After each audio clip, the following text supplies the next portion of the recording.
A group of U.S. Navy sailors posed with their instruments on the deck of a ship during the American Civil War. The name Wabash is displayed prominently behind them, along with battle honors, Hatteras in August of 1861 and Port Royal in November of 1861, although the latter is hard to make out on the banner. The two names refer to two battles fought by Wabash and her crew in the early days of the American Civil War. In August, Wabash was part of the expedition against Hatteras Island, where she towed USS Cumberland into action as both ships bombarded the forts there on Hatteras Island, successfully capturing them. In November, Wabash led a U.S. Navy squadron against Forts Walker and Beauregard on Port Royal Sound in South Carolina.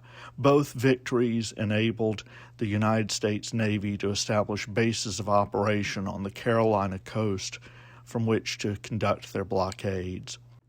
In both cases, USS Wabash's battery of 8, 9, and 10-inch guns was able to drive the Confederate defenders from their guns into the bomb-proofs at the forts.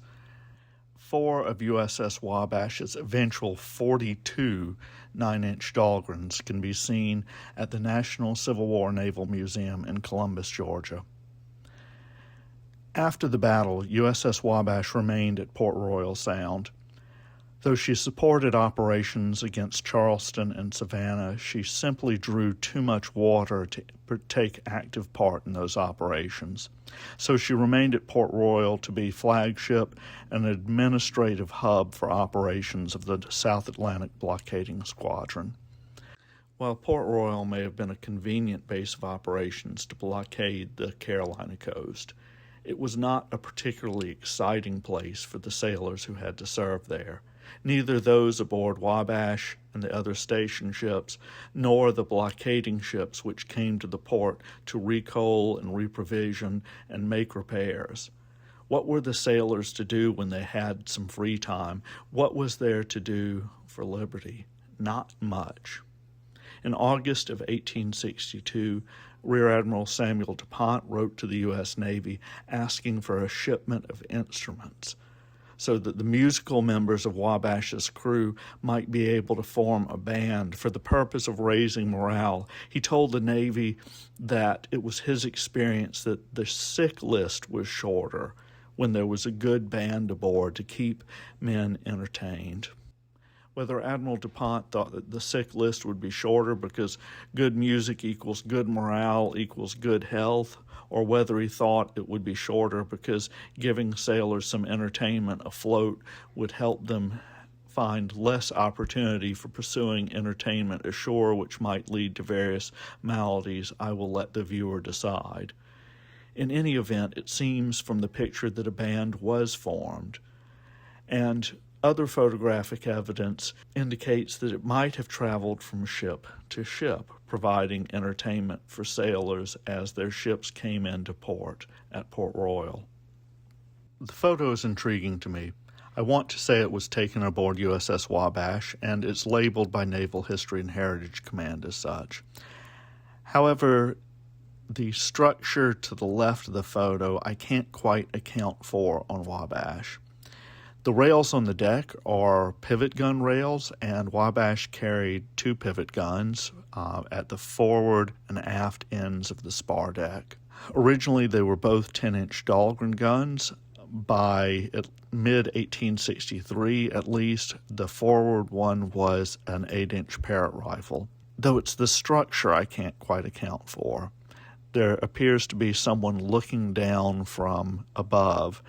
This arrangement, a pivot rail on a gun deck with a poop deck above, was seen on a number of U.S. Navy sloops, and the photo, I wonder if it was not taken aboard a visiting sloop such as, well, perhaps Housatonic or Canandaigua or one of the other sloops, the blockading squadron that might have come in for a brief visit and had the band aboard with their banner behind them proudly saying that they were from USS Wabash and entertaining the guest crew. I don't know. Members of the band appear to be holding a trumpet, a drum, a guitar, a couple fiddles, an accordion, a banjo, a flute, maybe some other instruments. Again, looking at the deck, you see the rails of a pivot gun. You might see the carriage, the back of a carriage of one of the pivot guns at the lower left-hand corner. On the banner, you can see USS Wabash herself, probably bombarding the forts either at Hatteras or Port Royal. The crew had ample reason to be proud of their victories.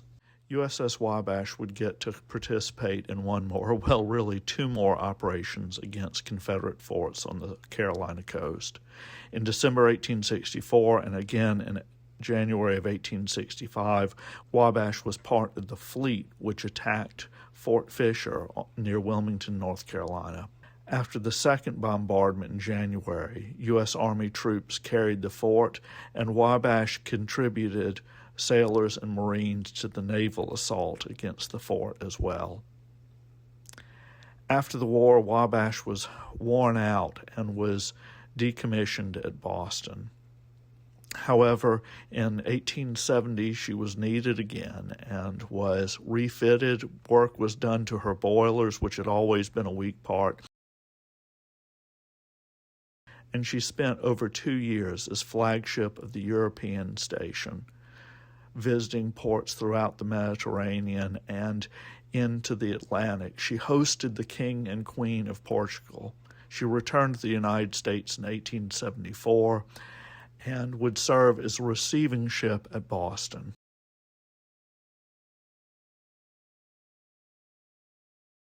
For over 40 years, USS Wabash served as a floating barracks and training center for U.S. Navy sailors, a place of entry for men joining the fleet. In 1912, she was sold, and in 1913, she was towed up to the coast of Maine and burned to recover the iron fittings aboard.